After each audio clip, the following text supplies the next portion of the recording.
yaitu disiplin positif dan nilai-nilai kebajikan universal. Mari kita lihat. Nah, terlebih dahulu sebelum masuk ke disiplin positifnya ada makna disiplin.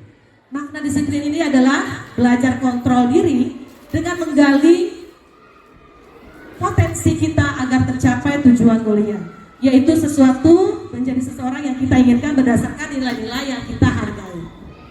Selanjutnya, nilai-nilai kebajikan adalah sifat-sifat positif manusia yang merupakan tujuan mulia yang ingin dicapai setiap individu. Contoh nilai-nilai kebajikan seperti tanggung jawab, disiplin, percaya diri, jujur, empati, suka menolong, rendah hati, dan lain-lain.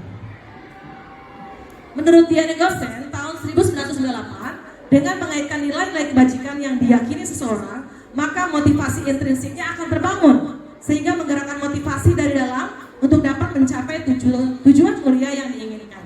Baiklah Bapak Ibu, untuk pemahaman makna disiplin di sini, kita contohkan adalah siswa-siswi SD Ancol 3 yang sudah setiap hari Seninnya melakukan pembiasaan pengibaran bendera merah putih atau upacara pengibaran bendera merah putih.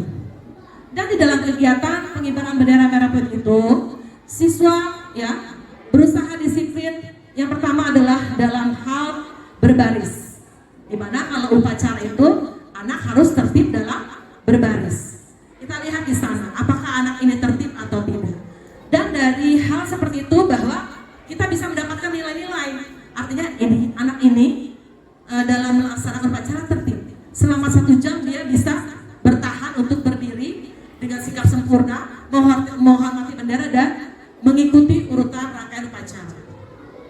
Terus yang selanjutnya juga pembiasaan di hari Selasa, Rabu, Kamis, terus juga ada Jumat. Semua pembiasaan-pembiasaan dilakukan itu menghasilkan nilai-nilai kebajikan yang tentunya Bapak Ibu guru inginkan. Contohnya di pembiasaan hari Selasa, pembiasaan kesenian. Dari anak-anak yang tampil di depan teman-temannya, dia mendapatkan nilai-nilai apa? Bahwa dia akan percaya diri, ya. Misalnya dia percaya diri, terus juga dia disiplin dan tanggung jawab. Tanggung jawabnya apa? Karena ditugaskan oleh Bapak Ibu gurunya untuk tampil ke depan. Terus nilai disiplinnya apa? Dengan dia berlatih, ya, berlatih untuk penampilannya, sehingga dia menghasilkan tarian atau tampilan yang baik. Terus selanjutnya juga selain itu anak-anak akan tercipta rasa percaya diri yang tinggi. Begitu juga dengan nilai jujur, empati, menolong, rendah hati, dan lain-lain. Di sini juga kita sudah ada pembiasaan 5S setiap harinya di depan gerbang sekolah, ya, yaitu kegiatan kebiasaan menyambut siswa sebelum atau masuk sekolah. 5S itu adalah yang pertama, sapa, salam, senyum, sopan, dan santun. Sapa, ya. Semua anak itu menyapa teman-temannya. Dengan menyapa berarti mereka kenal teman-teman atau kakaknya atau gurunya. Dari mereka kenal tentu mereka akan timbul rasa sayang dan menghormati. Sapa, terus salam. Dengan memberi salam, ya, tentunya dengan memberi salam itu kan berarti mendoakan teman-temannya, mendoakan gurunya, semua mendoakan itu menjadi nilai tersendiri, nilai kebajikan tersendiri yang sangat baik. Sapa, terus salam, senyum. Dengan dia senyum kepada sekolah, dengan senyum kepada teman-temannya pun akan merasa senang, seperti itu. Terus yang keempat adalah sopan. Selain dia senyum kepada teman-temannya, kepada gurunya, dia juga akan berperilaku sopan. Jadi perilaku itu akan mengikuti sampai terakhir adalah sopan dan santun. Dengan dia melakukan hal kegiatan yang sopan kepada teman-teman, kepada guru, maka nanti juga akan mengikuti nilai kebajikan yang lain, yaitu dia menjadi santun kepada semua orang di lingkungan sekitarnya. Baiklah Bapak Ibu, selanjutnya, nah, nilai-nilai kebajikan terdapat pada profil pelajar Pancasila. Ada berapa ya Bapak Ibu? Ada yang tahu nggak? Dimensi profil pelajar Pancasila ada berapa? 6, betul sekali. ya ada 6. 6 Ibu Eti. Iya, mari kita lihat satu-satu. Yang pertama, beriman, bertakwa kepada Tuhan yang Maha Esa dan berakhlak mulia. Yang kedua, mandiri. Yang ketiga, bernalar kritis. Yang keempat, berkebinekaan global. Yang kelima, bergotong royong. Dan yang keenam, berkreatif. Saya berikan contoh satu-satu sedikit. Di sini, beriman, bertakwa kepada Tuhan yang Maha Esa. Bahwasanya pelajar Pancasila harus memiliki karakteristik keimanan dan ketakwaan kepada Tuhan yang Maha Esa. Bahwasanya dia menganut atau mempelajari agama yang dianutnya dan diimplementasikan ke dalam kehidupannya masing-masing. Yang kedua, mandiri. Pelajar Pancasila harus punya sikap mandiri. Mandiri untuk dirinya, bertanggung jawab juga untuk dirinya, sehingga dia bisa berproses dalam pembelajaran dengan baik. Yang ketiga, bernalar kritis. Nah, di dimensi ini pelajar Pancasila harus terbuka pikirannya, ya, terbuka dan secara objek melihat sesuatu itu baik dari segi kualitatif atau kuantitatif. Yang keempat, berkebinekaan global. Di sini pelajar Pancasila harus mempunyai keterampilan atau harus mempertahankan budaya-budaya bangsa, lokalitas, dan integritas. Artinya pelajar Pancasila harus mempertahankan apa yang dimiliki, budaya-budaya bangsa yang dimilikinya. Dan dari situ akan menimbulkan atau akan ditimbulkan sifat saling memiliki, menghargai, menghormati. Dan selanjutnya, bergotong royong. Di dimensi ini pelajar Pancasila tentunya wajib bergotong royong, bisa berkolaborasi dengan teman-teman yang lain agar apa yang dia laksanakan atau misalkan dia melaksanakan suatu kegiatan itu berjalan lancar dan menjadi ringan karena dibantu oleh orang lain. Yang terakhir adalah kreatif. Dari dimensi ini bahwasanya pelajar Pancasila harus memiliki sifat kreatif, di mana dia bisa memunculkan ide-ide atau gagasan yang inovatif yang tentunya dampaknya akan luas pada masyarakat lingkungan sekitar. Baiklah, selanjutnya Bapak Ibu, yuk kita nyanyikan dulu dimensi profil pelajar Pancasila. Sama-sama kita nyanyikan. Bu Fida bisa ditetel lagunya? Ya. Ibu, kita bertepuk tangan ya, yang semangat. Oh maaf. Oh iya, maaf, ternyata selanjutnya yang ini. Ini.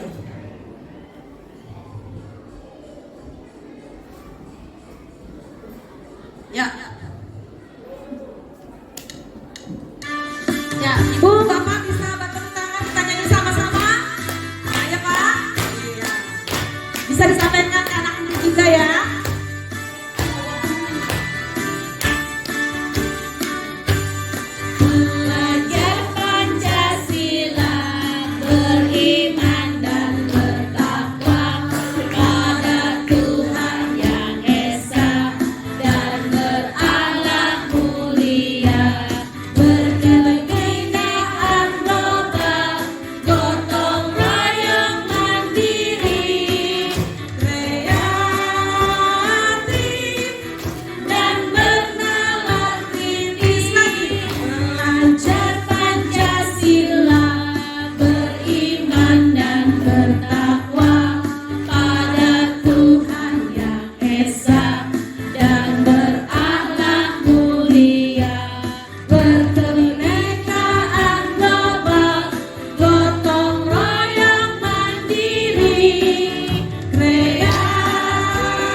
profil pelajar Pancasila yang poin-poinnya tadi sudah saya sampaikan ya. Selanjutnya adalah kaitan filosofi Ki Hajar Dewantara dengan budaya positif. Bahwasanya pendidikan merupakan proses pembentukan karakter anak sebagai manusia dan sebagai masyarakat untuk mencapai kebahagiaan dan keselamatan dalam hidupnya. Dan sejak dengan pemikiran Ki Hajar Dewantara ini, pendidikan dan pengajaran saat ini dituntut untuk dapat membekali siswa dalam menghadapi kebutuhan hidup dan tantangan global. Pemahamannya di sini bahwa Bapak Ki Hajar Dewantara menuntut kepada siswa-siswi kita untuk memiliki keterampilan abad 21, di mana abad 21 itu bisa anak mengakses dari internet, dari gadget mereka tentang misalkan materi-materi yang disampaikan. Jika ada pertanyaan-pertanyaan sulit dipahami, siswa bisa melihat atau mengaksesnya dari gadget tersebut. Dan juga tentunya ketika dia mengakses internet itu, dia harus bisa menyaring, ya, harus bisa menyaring yang ada di dalam gadget tersebut.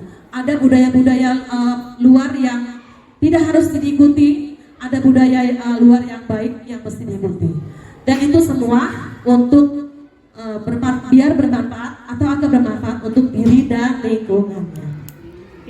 Baiklah Bapak Ibu, selanjutnya adalah keyakinan kelas. Nah, ini dia. Bapak Ibu, saya tanya dulu nih. Untuk materi keyakinan kelas, di kelasnya masing-masing, apakah Bapak Ibu memilih keyakinan kelas atau peraturan kelas? Ya? Keyakinan, ya. Nah, di sini ada pertanyaan. Mengapa keyakinan kelas? Mengapa tidak peraturan kelas? Oke. Nah, di sini kita coba jawab pertanyaan dulu. Yang pertama Bapak Ibu, mengapa kita memiliki peraturan tentang penggunaan helm pada saat mengendarai kendaraan roda 2 atau motor? Kenapa kita memiliki peraturan itu? Ini untuk apa maksudnya? Ada yang bisa dijawab? Ya, untuk apa? Keselamatan. Oke, kita coba lihat. Ya, jawabannya adalah keselamatan, betul sekali. Yang kedua, mengapa kita memiliki peraturan tentang penggunaan masker dan mencuci tangan setiap saat? Di sini apa kira-kira jawabannya? Kemungkinannya keselamatan dan kesehatan. Oke, kita lihat. Iya, betul sekali. Jawabannya kesehatan dan keselamatan. Iya, Bapak Ibu, dari jawaban-jawaban yang tadi Bapak Ibu sampaikan, jawaban-jawaban itu adalah yang disebut nilai keyakinan. Bahwasanya Bapak Ibu punya keyakinan diri bahwa hal tersebut itu wajib atau akan kita laksanakan. Ya, biasanya seperti itu. Yang diyakini itu yang akan dikerjakan. Tetapi kalau ragu-ragu dan kira-kira berupa peraturan, itu peraturan tentang apa? Tapi saya kayaknya tidak yakin. Nah, itu biasanya dia tidak mau melaksanakannya. Nah, nilai-nilai kebajikan itu menekankan pada keyakinan seseorang. Jadi lebih termotivasi untuk melaksanakan keyakinan itu ketimbang atau daripada peraturan-peraturan yang belum tentu dia memahami maksud dan tujuannya. Baiklah, selanjutnya, nah di sini ada prosedur pembentukan keyakinan sekolah atau kelas. Bapak Ibu, sebelum melakukan membuat keyakinan kelas atau prosedur membuat keyakinan kelas, ini ada beberapa prosedurnya. Yang pertama, mempersilahkan warga sekolah atau murid-murid di sekolah untuk bercurah pendapat tentang peraturan yang perlu disepakati di kelas. Misalkan begini, di dalam kelas, ya, Bapak Ibu guru menginformasikan pada anak-anak. Nah, silakan tulis pendapatmu di kertas. Kira-kira apa bentuk keyakinan kelas yang akan kamu tulis? Kamu ingin bentuk seperti apa? Ditulislah masing-masing oleh seluruh anak. Nah, setelah itu dikumpulkan. Kita lihat lagi, mencatat semua masukan para murid atau warga sekolah di papan tulis atau di kertas lembar yang tadi saya sampaikan. Setelah itu, susunlah keyakinan kelas sesuai prosedur pembentukan keyakinan sekolah. Gantilah kalimat-kalimat dalam bentuk negatif menjadi positif. Anak-anak kan biasanya nulisnya begini. Jangan terlambat datang. Jangan makan di dalam kelas, ya. Terus jangan berlarian di dalam kelas. Pasti ada kata jangannya. Nah, kata yang diawali dengan jangan itu disebut kalimat negatif. Nah, Bapak Ibu guru harus berusaha menyaring atau merubah kalimat negatif itu menjadi kalimat positif. Kan biasanya anak-anak itu ada yang sama ya, ada yang sama dalam menulis keyakinan kelasnya. Nggak apa-apa semua ditempel dulu, apa curah pendapat anak-anak ditempel. Nanti yang sama itu kita pisahkan, kita susun. Jadi ada berapa yang sama, disusun. Nah setelah itu diganti kalimat negatifnya yang ada kata jangan diganti. Contohnya nih, jangan berlari di kelas, kan anak-anak sering ya berlarian kalau lagi nggak ada gurunya. Nah, karena ada keyakinan kelas yang mereka sepakati, pastinya mereka akan menyadari diri bahwa oh itu keyakinan kelas saya, tidak boleh lari-larian. Nah, kata jangan berlari di kelas itu dirubah menjadi berjalanlah di kelas atau koridor. Ya, jadi anak-anak pasti melihat nih kalau misalnya anak mau lari-larian, oh iya, itu kan keyakinan kelas saya. Nggak mau saya lari-larian. Gitu. Dan selanjutnya tinjau kembali daftar curah pendapat yang sudah dicatat tadi ya, yang sudah saya sampaikan. Ditinjau kembali, disusun, diurut. Nah, setelah diurut akan menghasilkan keyakinan kelas dan kita akan menemukan nilai-nilai kebajikan di dalam keyakinan kelas. Masih prosedur pembentukan keyakinan sekolah atau kelas. Yang keempat, tinjau ulang keyakinan sekolah atau kelas secara bersama-sama. Beberapa peraturan telah disatukan menjadi beberapa keyakinan. Jadi dari curah pendapat tadi yang saya sudah sampaikan disatukan menjadi sebuah kalimat yang tidak ada kalimat negatifnya. Yang kelima, setelah keyakinan sekolah atau kelas selesai dibuat, maka seluruh warga kelas dipersilakan meninjau ulang dan menyetujuinya dengan menandatangani keyakinan kelas tersebut termasuk guru dan semua warga murid. Jadi kalau keyakinan kelasnya sudah selesai, lihat lagi nih, ini sudah setuju anak-anak semua? Oke, kalau sudah setuju, mari kita tanda tangan bersama bahwa kita sudah menyepakati keyakinan kelas yang sudah kita buat. Dengan dia menandatangani, nanti akan terbentuk kesadarannya untuk melaksanakan apa yang sudah dia buat dalam keyakinan kelas.